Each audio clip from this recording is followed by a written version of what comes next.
Unfortunately, I have here a speech, not opening remark, but I try to be a little bit shorter. Dear Ambassador Ischinger, dear panelists, dear President Grybauskaitė, President Niinisto, President Plevneliev, ladies and gentlemen, I arrived here today with a very vivid memories of this conference from the last year. It was just before Ukraine was paid to the bitter price over the 100 innocent lives lost on the Maidan for the right to become a democratic and European state. And I had felt such pride for my country here today in Munich. For 50th time, this gathering has recognized that commitment, responsibility, and values are fundamental cornerstones of global peace and security. And I felt so proud then, because Ukraine has reminded Europe and the world that democracy and values are worth fighting for. That was time when we believed in international law, the confidence that territorial claims, aggression, a right of might belong to the past, at least on our continent. But now this confidence has been shattered. Year 2014 rolled time back, decades, if not the centuries. Our neighbor has breached international law and annexed part of our territory.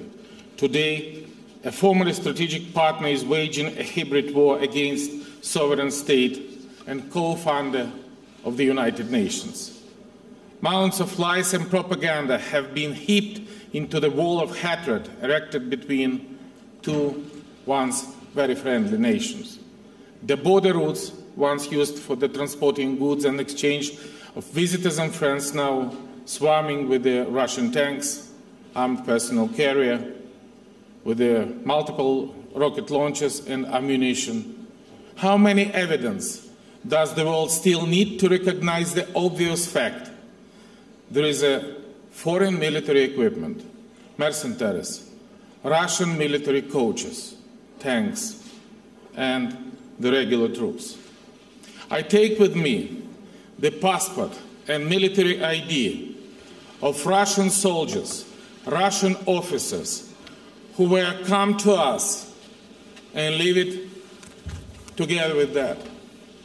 This is the best evidence for the aggression and for the presence of Russian troops. We make lots of press conferences demonstrating to the whole world of the Russian soldiers and officers which lost his way 100 kilometers from the border with the full tanks of ammunition, killing my soldiers and killing Ukrainian civilians. Dozens, hundreds, thousands.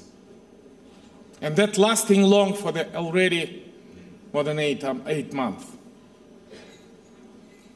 This has become a spiraling tragedy for my nation.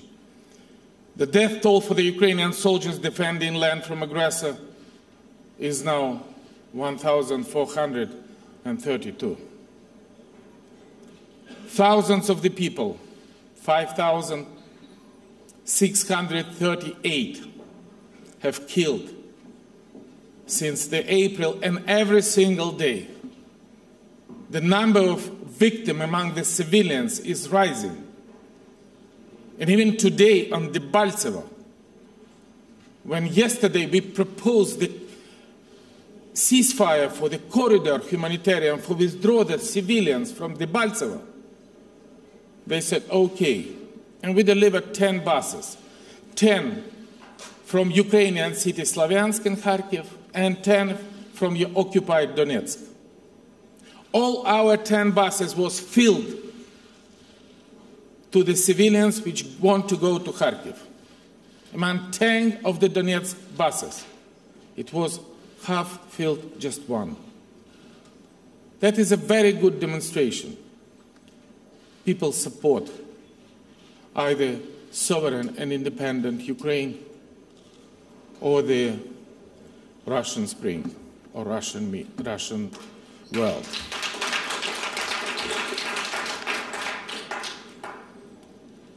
Hundreds and thousands of civilians have become innocent victims of terrorist-financed trade, trained, equipped by Russia. 298 innocent victims of downed MH17 flight was hit down by the Russian-equipped, Russian-trained terrorists, which kept all the nation from Australia to the United States. That's a very effective form of demonstration that the terror is not the headache just of Ukraine or just of our continent. This is the problem of the whole world. 16 innocent civilians killed in bus shelter Volnovakha. 8 dead in trolley bus shelter in Donetsk. Can you imagine? 31 civilian casualties in Mariupol, shelling by Russian provided rockets, and more than 100 wounded in just one moment. And this is the price Ukraine pay for their values, for their freedom, for their European vector of development. The children of Debaltseve will never be able to get rid of the memories of the night they spent in freezing basement, hiding from the explosion and blast. 1 million internally displaced persons, 1 million, have escaped from the horrors of the war. 1 million to the free part of Ukraine, and only 70,000 to the Russia. Very easy to compare. I would like to thank our international partners and all of you for your humanitarian support helping these people to start life from the new slate.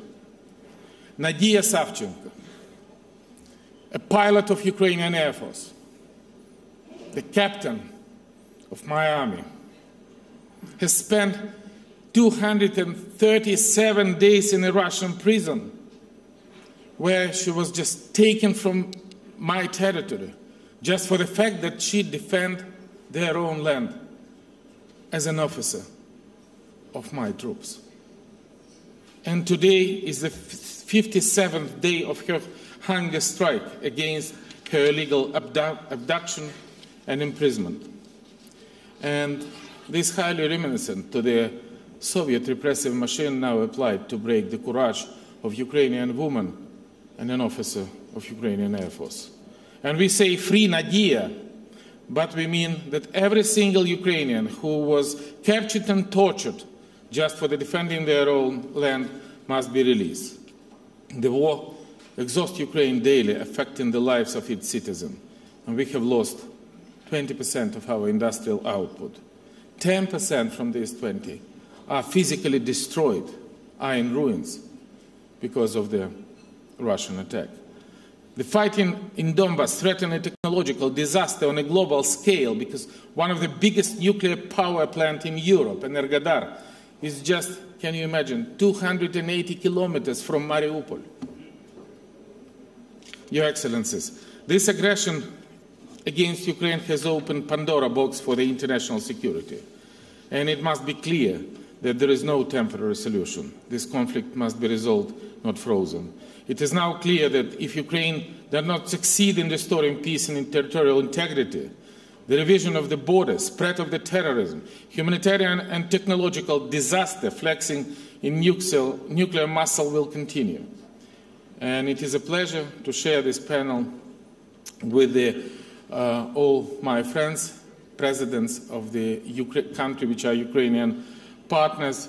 And today in Ukraine we have to fight our independence and our freedom.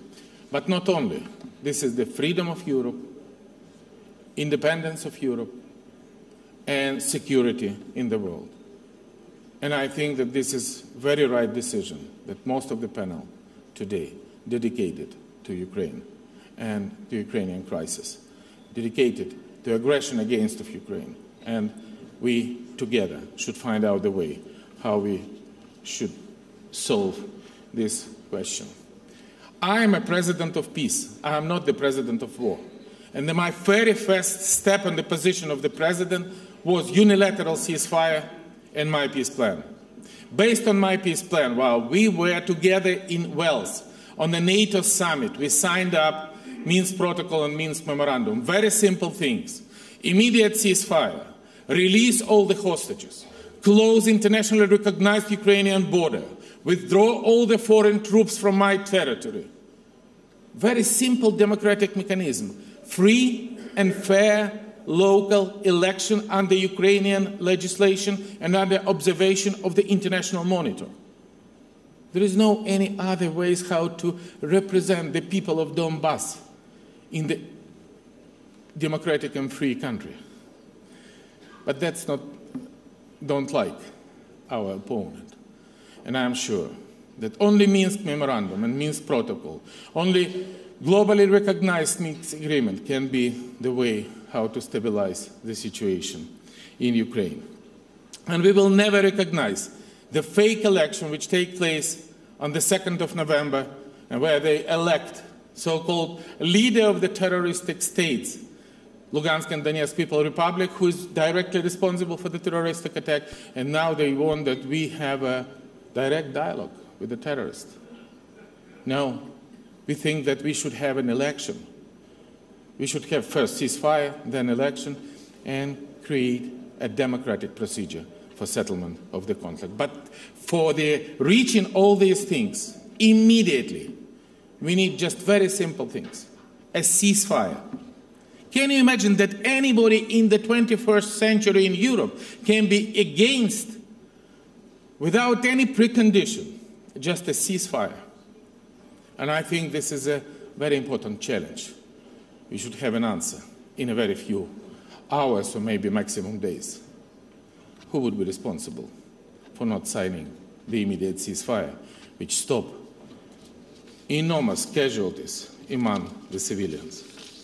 Ladies and gentlemen, restoration of peace are our ultimate goal, but we will take a commitment and joint effort.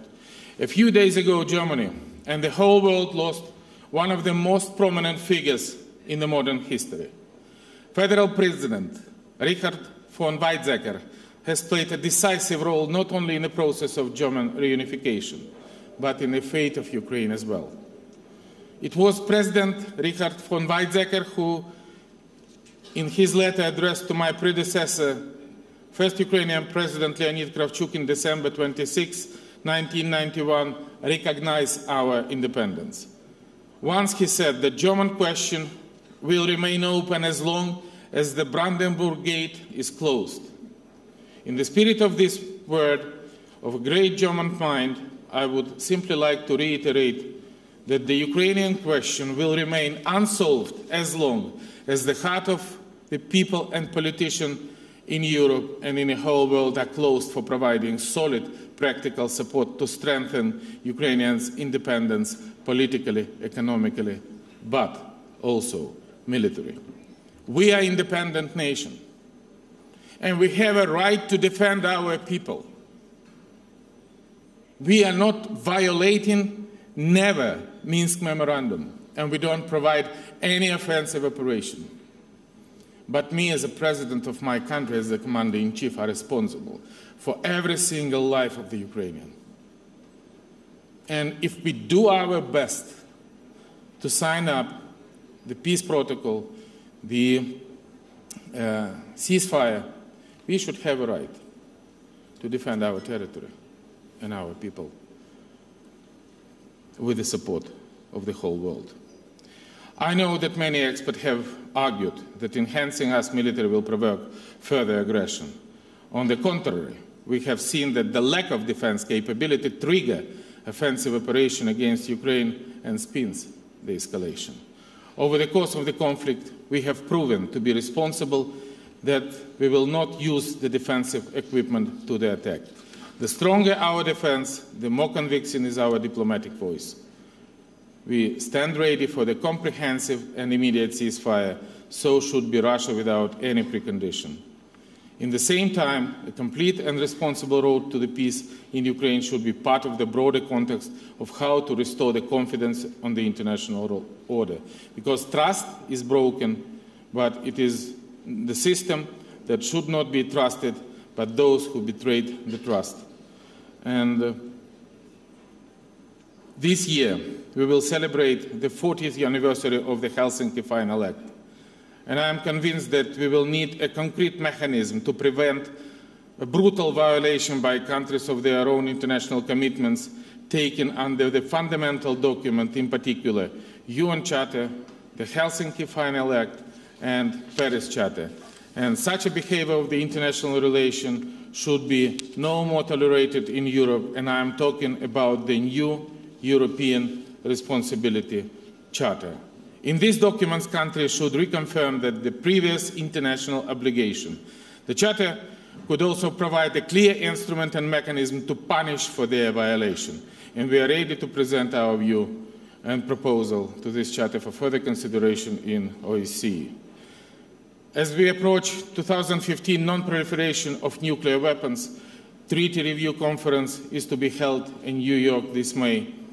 And let me also dwell on another important aspect of current international security environment. It is related to one of the consequences of the Ukrainian crisis, and I would call a broken promise on Ukraine. I mean Russia's clear violation of the 1994 Budapest Memorandum, in which, together with the UK and the US, it pledged to respect my country's sovereignty and territorial integrity in return for Ukraine joining non-proliferation treaty. Very simple trade. Exactly 20 years ago, we give 1,420 nuclear missiles in exchange of a guarantee. And today, I think we have a right to receive non-lethal defensive weapon to defend my country in framework of the Budapest Memorandum. Another field to draw attention is lack of the legal responsibility under the international law for cynical and aggressive propaganda used to encourage and to incite ethnic, racial, and religious hatred. For just a year, the number of Russian citizens who were thinking bad or very bad about Ukraine has grown from 26 to almost 60%. We have created legal international tools and mechanisms to counteract propaganda, to make the countries to behave responsibly and maintain principle of non-intervention in the internal affair of another state. And for over the year, Ukraine has been facing dramatic consequences, undeclared hybrid warfare. And it is very important that the states in the region devote more attention to hybrid threats. Because now not only our countries, but Romania, Bulgaria, Lithuania, and any other state neighboring Russia, on the border we have a very strange military exercise. We need a clear strategic concept with a wide-range response instrument to tackle this complex problem and to enhance responsibility for applying hybrid war tactics. Ladies and gentlemen, in a few days, the March of Unity and Peace will take place in Kiev to commemorate the Maidan heroes. The event takes place exactly 1 year ago. To pay a tribute to those who perished a struggle for freedom on their land, we pray for those who are still fighting. Remembering the most dramatic days of the Maidan, I hope that the most difficult time of Donbass bloodshed is over. I am an optimist. And we will come out again to demonstrate that Ukraine is united and in a strive for peace and transformation. And we will still have a lot of work to do to change my country. We look forward to Riga EU Eastern Partnership Summit, where we should no longer talk about the war or sanction. I want to meet our European partners to finally talk about how we cooperate in strengthening peace, how we interact in support of reform of Ukraine, how we can introduce the visa-free regime for the Ukrainian people, and how we honor the goals and fulfill the dreams of the Ukrainian people to entering European community. Thank you, and Slava Ukraini!